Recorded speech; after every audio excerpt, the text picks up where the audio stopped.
Quero convidá-lo a abrir no livro do Apocalipse, capítulo 1. Nós vamos ler do verso 9 ao verso 20. Diz a palavra do Senhor: Eu, João, irmão vosso e companheiro na tribulação, no reino e na perseverança, em Jesus achei-me na ilha chamada Patmos, por causa da palavra de Deus e do testemunho de Jesus. Achei-me em espírito no dia do Senhor e ouvi por detrás de mim grande voz como de trombeta, dizendo: O que vês, escreve em livro e manda às 7 igrejas: Éfeso, Esmirna, Pérgamo, Tiatira, Sardes, Filadélfia e Laodiceia. Voltei-me para ver quem falava comigo, e voltando, vi 7 candeeiros de ouro, e no meio dos candeeiros, um semelhante a filho de homem, com vestes talares e cingido à altura do peito com uma cinta de ouro. A sua cabeça e cabelos eram brancos como a alva lã, como a neve, os olhos como chama de fogo, os pés semelhantes ao bronze polido, como que refinado numa fornalha, a voz como o som de muitas águas. Tinha na mão direita 7 estrelas, e da boca saía-lhe uma afiada espada de 2 gumes. O seu rosto brilhava como o sol na sua força. Quando o vi, caí a seus pés como morto. Porém, ele pôs sobre mim a mão direita, dizendo: Não temas, eu sou o primeiro e o último, e aquele que vive. Estive morto, mas eis que estou vivo pelos séculos dos séculos, e tenho as chaves da morte e do inferno.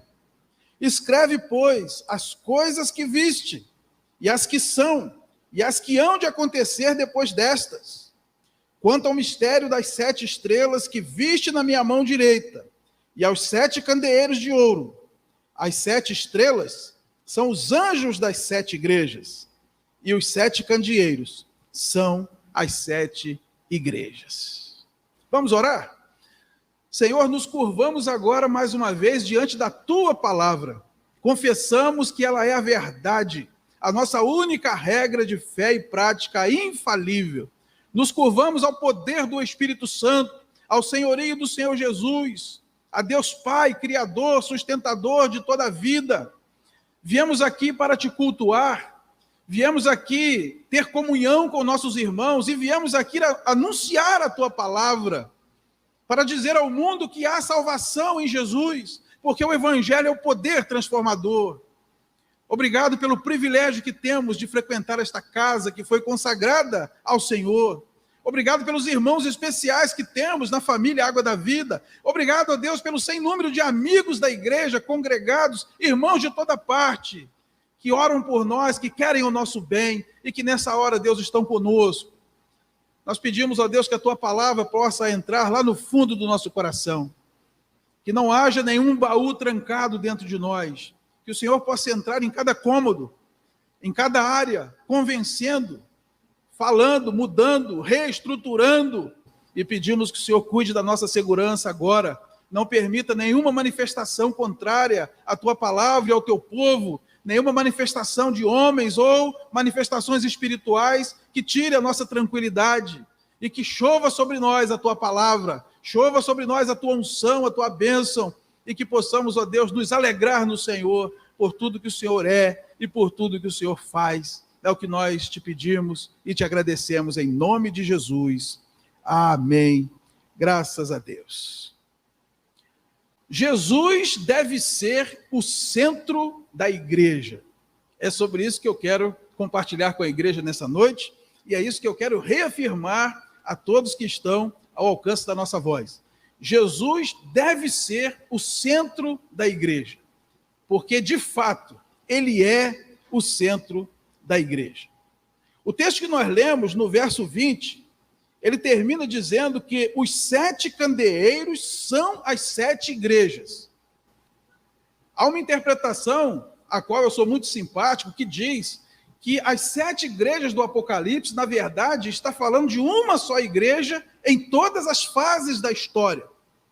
João aqui tem a visão do Cristo glorificado.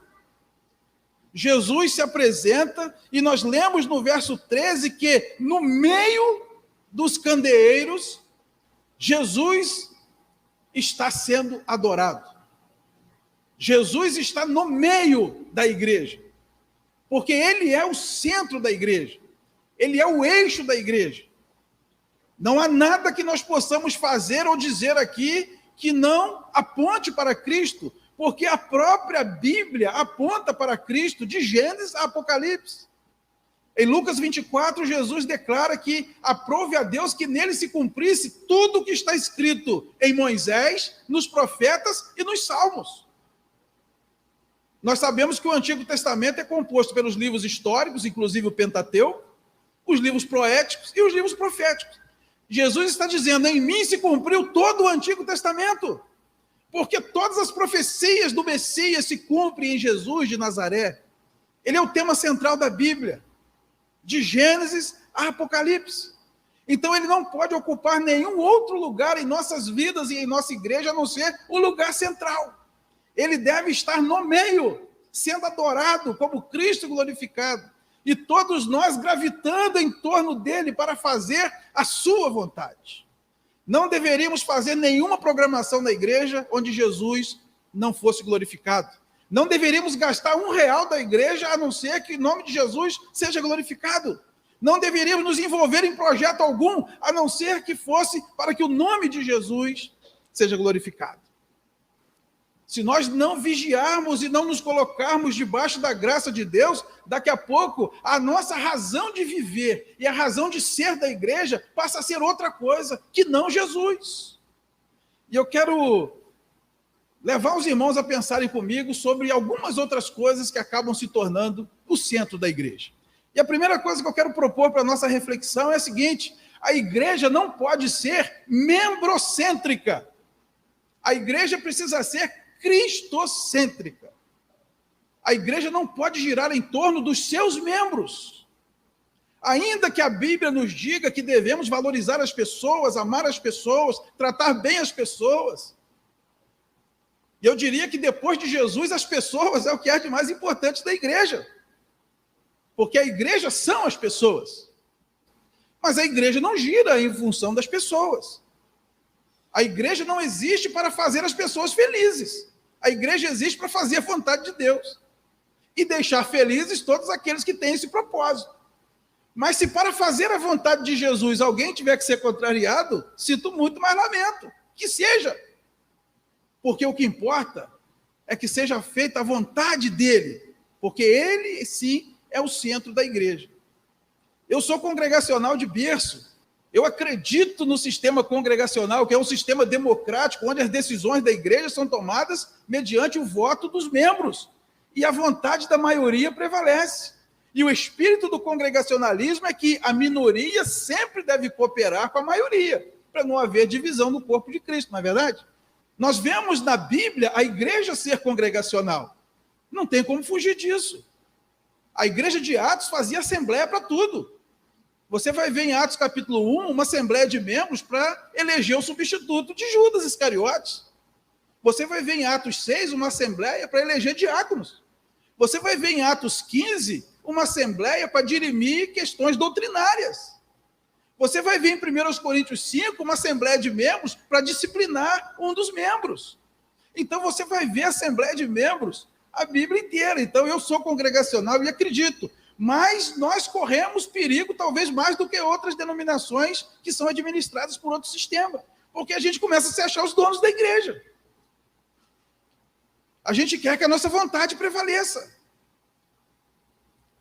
A gente quase não se preocupa com o que Jesus quer, contando que a gente faça a maioria e que prevaleça a nossa vontade.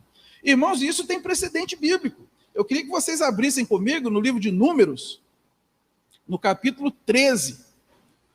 Números capítulo 13, a partir do verso 1. Disse o Senhor a Moisés: envia homens que espiem a terra de Canaã que eu hei de dar aos filhos de Israel. De cada tribo de seus pais enviareis um homem, sendo cada qual príncipe entre eles. Enviou-os Moisés do deserto de Parã, segundo o mandado do Senhor. Todos aqueles homens eram cabeças dos filhos de Israel. Então o Senhor manda que se enviasse 12 espias à terra de Canaã. E não foram 12 orelhas secas, não. Foram 12 príncipes, 12 cabeças, 12 pessoas esclarecidas, 12 pessoas que tinham influência sobre suas tribos. E o que acontece? Vamos agora no verso 25. Ao cabo de 40 dias voltaram de espiar a terra. 27. Relataram a Moisés e disseram: fomos à terra a que nos enviaste, e verdadeiramente mana leite e mel. Este é o fruto dela. O povo, porém, que habita nessa terra é poderoso, e as cidades muito grandes e fortificadas. Também vimos ali os filhos de Enaque. Verso 30. Então Calebe fez calar o povo perante Moisés e disse: eia, subamos e possuamos a terra, porque certamente prevaleceremos contra ela. Porém, os homens que com ele tinham subido disseram: não poderemos subir contra aquele povo, porque é mais forte do que nós. E diante dos filhos de Israel infamaram a terra que haviam espiado, dizendo: a terra pelo meio da qual passamos a espiar é terra que devora os seus moradores, e todo o povo que vimos nela são homens de grande estatura. Também vimos ali gigantes. Os filhos de Enaque são descendentes de gigantes, e éramos aos nossos próprios olhos como gafanhotos, e assim também o éramos aos seus olhos. 12 príncipes foram espiar a terra que Deus prometera. Quando voltaram, 10 deles deram um relatório negativo. Eles infamaram a terra. Eles duvidaram que Deus pudesse colocá-los lá. Desses 12, apenas Calebe, que se levanta aqui, e Josué, que nesse tempo aqui chamava Oséias ainda, no verso 8, né, ele era da tribo de Efraim. Só que a maioria venceu. A votação foi 10-2. Hoje nós conhecemos a história, né? A minoria aqui estava certa, a maioria estava errada, e o povo não entra na terra. E isso aborrece a Deus sobremaneira. E nós podemos ver as consequências depois, no versículo 23 em diante. Deus diz o seguinte: nenhum deles verá a terra que com juramento prometi a seus pais.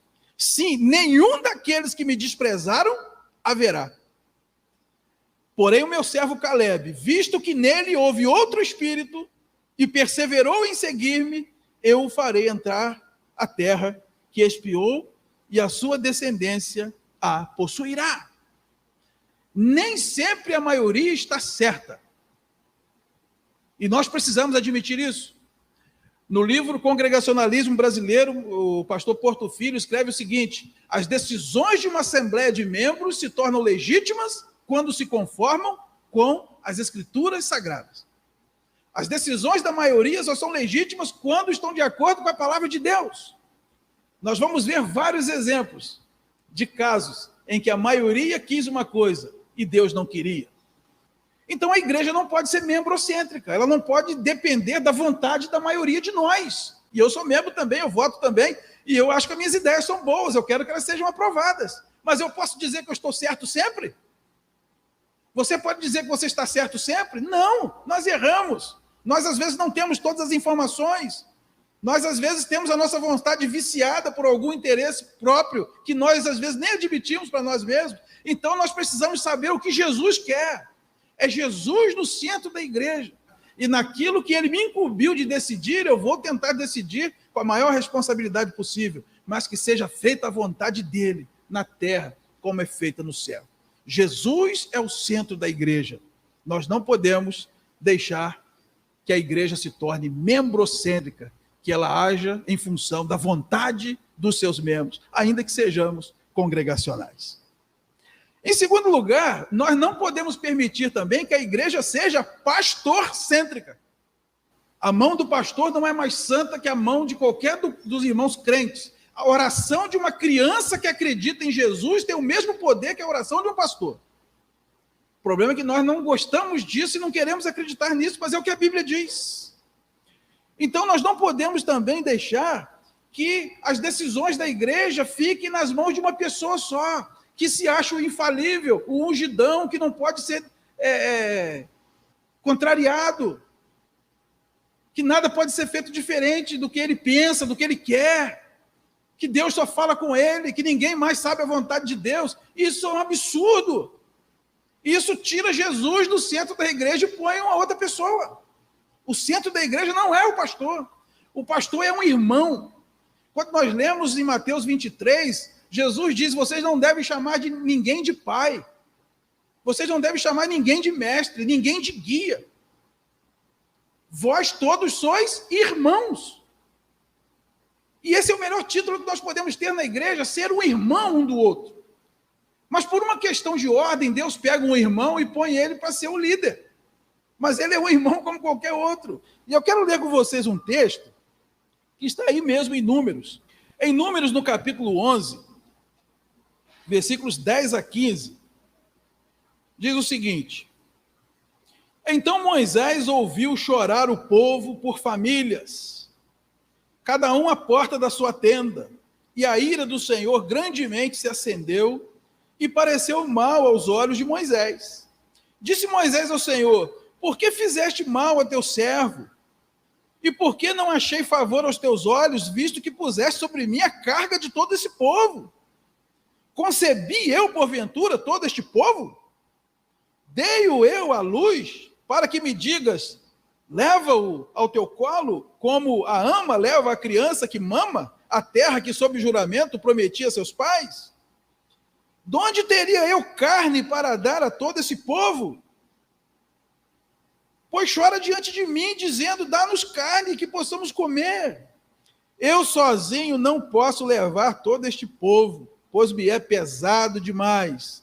Se assim me tratas, mata-me de uma vez, eu te peço, se tem achado favor aos teus olhos, e não me deixe ver a minha miséria. O texto diz que Moisés acha pesado o seu cargo. E isso não está longe de nós, não. Nós estamos vendo a quantidade de pastores hoje que estão entrando em depressão e a quantidade de pastores que, misericórdia, têm buscado até o suicídio. Por quê? Porque o seu cargo se torna pesado. Mas por quê? O sogro de Moisés já não tinha orientado a ele, lá em Êxodo capítulo 18? Jetro encontrou com ele. Você vai ler isso lá em Êxodo 18, do 13 ao 27. Quando Jetro foi trazer a sua esposa Zípora, né, e seus filhos Gerson e Eliezer, Moisés acordava de manhã cedinho, sentava na beira da tenda, e o povo, aquela fila, o dia inteiro sendo atendido por Moisés.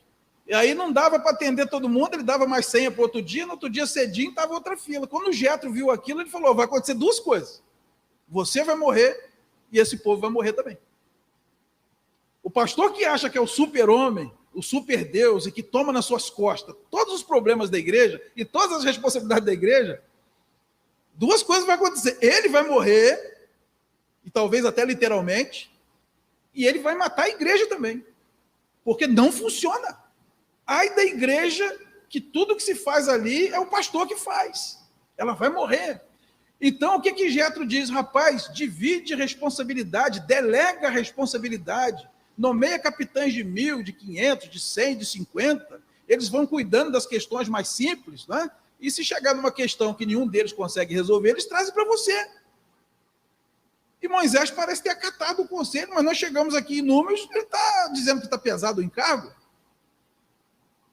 Nesse caso específico, ele está tomando para ele uma coisa que só Deus poderia fazer.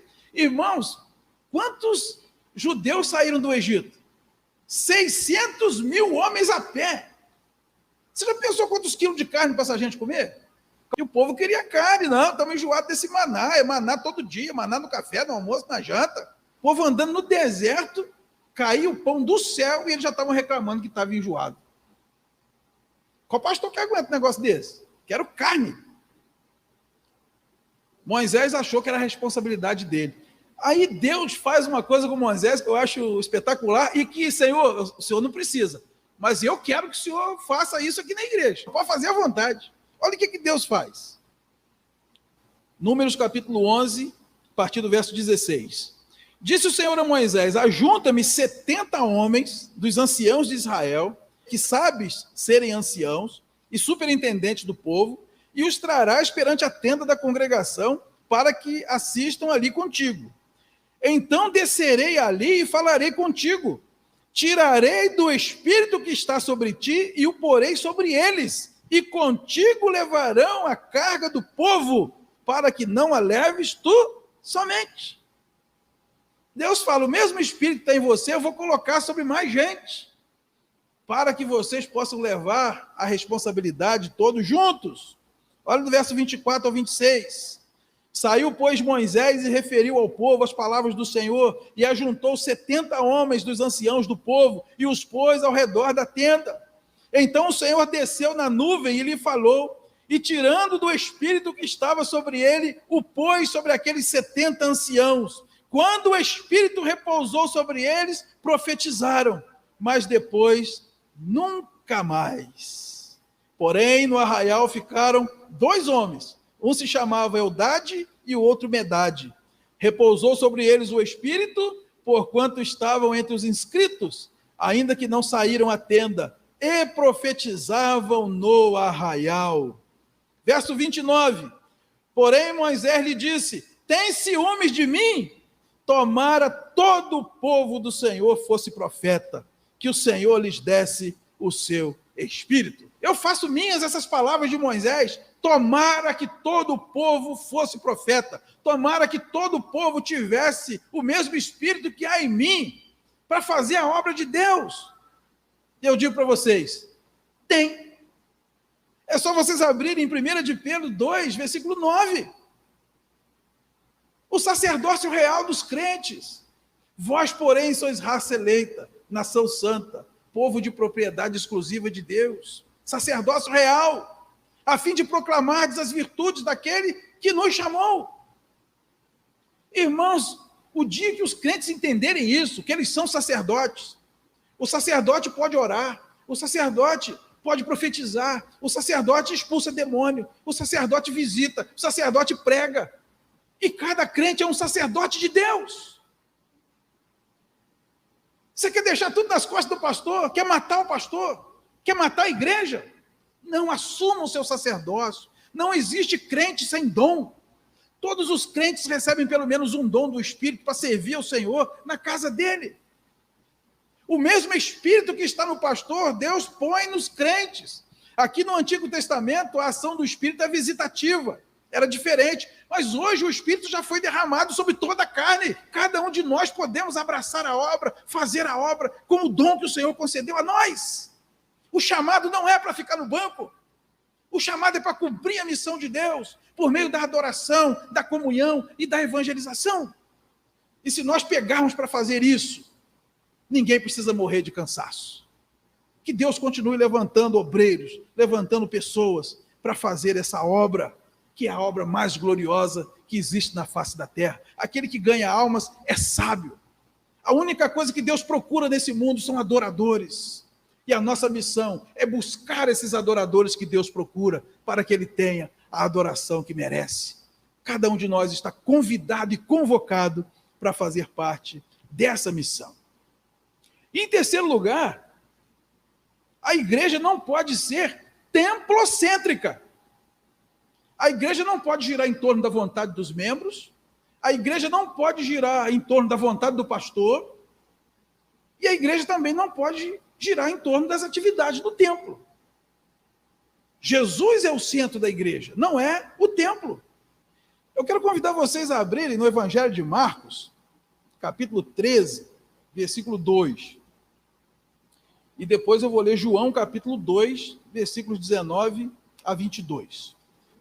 Marcos, capítulo 13, versículo 2. Diz o seguinte: mas Jesus lhe disse: vês estas grandes construções? Não ficará pedra sobre pedra que não seja derribada. E vocês viram o que os discípulos falaram no versículo 1? Mestre, que pedras, que construções. Eles estavam admirados com a beleza do templo. Jesus disse, não vai ficar pedra sobre pedra. E lá em João capítulo 2, versículos 19 a 22, Jesus explica o porquê dele ter dito isso. Jesus lhe respondeu, destruí este santuário e em 3 dias o reconstruirei. Replicaram os judeus, em 46 anos foi edificado este santuário e tu em 3 dias o levantarás? Ele, porém, se referia ao santuário do seu corpo. Quando, pois, Jesus ressuscitou dentre os mortos, lembraram-se os seus discípulos de que ele dissera isto e creram na Escritura e na palavra de Jesus. Irmãos, o templo físico, ele era uma representação no Antigo Testamento da presença de Deus. Primeiro o tabernáculo, depois o templo. Era o lugar da habitação de Deus. E não podiam entrar no Santo dos Santos, só o sacerdote entrava uma vez por ano. E com sangue, diz a palavra. O povo, a maioria, ficava no pátio. Só que a Bíblia diz que quando Jesus morreu na cruz, o véu que separava o santo lugar do Santo dos Santos foi rasgado. E Hebreus capítulo 10, versículo 25 em diante, vai dizer que hoje nós temos um novo e vivo caminho para acessar o Santo dos Santos, pelo novo e vivo caminho que Jesus nos preparou. Então, o templo hoje não cumpre mais a função que cumpria na Bíblia. Esse templo é muito mais para nós do que para Deus. Deus não habita mais em casa feita por mãos de homens. Jesus já destruiu esse templo e reconstruiu em 3 dias. Deus quer agora um templo espiritual. E lá em 1 Coríntios, capítulo 6, versículo 19, vai dizer que nós somos o templo do Espírito Santo. Deus não está comigo só quando eu estou nessa casa. Deus está comigo ao volante do carro, na mesa do meu escritório, andando de bicicleta, nadando no Rio Piraí, andando a pé, na intimidade com a minha esposa, brincando de cavalinho com meus filhos. Deus está comigo onde eu estiver, porque eu sou o templo do Espírito Santo, eu e você. A igreja de Deus é a habitação do Espírito. Então, irmãos, as atividades no templo, elas não têm essa importância toda que muita gente imagina. Porque o centro da nossa vida é o Senhor Jesus. Não é atividade eclesiástica, não é atividade no templo, não é o culto, não é a escola dominical.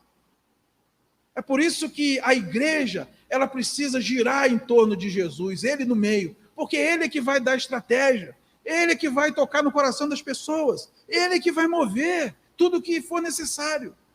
E se nós formos no livro de Atos, a igreja de Atos já vivia isso, irmãos. A igreja de Atos nunca se conformou em atividades no templo. Você vai ler em Atos capítulo 2, 46, que eles perseveravam unânimes no templo, mas partiam o pão de casa em casa. Você vai ler em Atos capítulo 5, 42, que eles não cessavam de pregar no templo e de casa em casa. Foi por isso que quando aquele templo caiu no ano 70, que os romanos derrubaram, a igreja do Senhor prevaleceu. E prevalece até hoje, porque ela não dependia daquele templo. Tem o templo, beleza, vamos lá, vamos cultuar, vamos abraçar nossos irmãos. Mas se não tem o templo, nós continuamos sendo igreja de casa em casa. A igreja do Novo Testamento se reunia nas casas, se reunia na beira do rio, se reunia em cavernas, se reunia onde dava para se reunir. Ainda hoje a igreja pode, além do templo, funcionar nas casas, funcionar na praça de alimentação do shopping, funcionar no recreio da escola, funcionar num espaço da empresa. A igreja, ela não depende de templo para existir. Nós não podemos permitir que a nossa igreja se torne templocêntrica, a ponto de, se nós ficarmos impedidos de fazer a reunião aqui, nada mais funcione. E tem que ser assim com a igreja do Senhor. A igreja só depende de uma pessoa, do Senhor Jesus. Se ele for o centro e a igreja girar em torno dele para fazer a sua vontade, tudo vai bem. Concluindo, irmãos, eu quero levar os irmãos a entenderem uma outra coisa desse texto que nós lemos inicialmente. Vocês percebem que aqui em Apocalipse, capítulo 1, no versículo 16, está escrito assim: Jesus tinha na mão direita 7 estrelas. E no versículo 20 ele explica quem são as 7 estrelas. Ele diz: as 7 estrelas são os anjos das 7 igrejas. Eu não consigo entender outra coisa nesse texto a não ser o seguinte: a única maneira de Jesus ser o centro da igreja é se os líderes, os pastores, os oficiais estiverem com suas vidas na palma da mão de Jesus. Se os líderes estiverem nas mãos de Deus, Jesus será o centro da igreja. Porque a Bíblia diz que a ovelha ouve a voz do pastor e segue. E, infelizmente, quando o pastor deixa de ouvir a voz de Deus, acaba conduzindo a igreja para um caminho que não é o caminho que a Bíblia recomenda.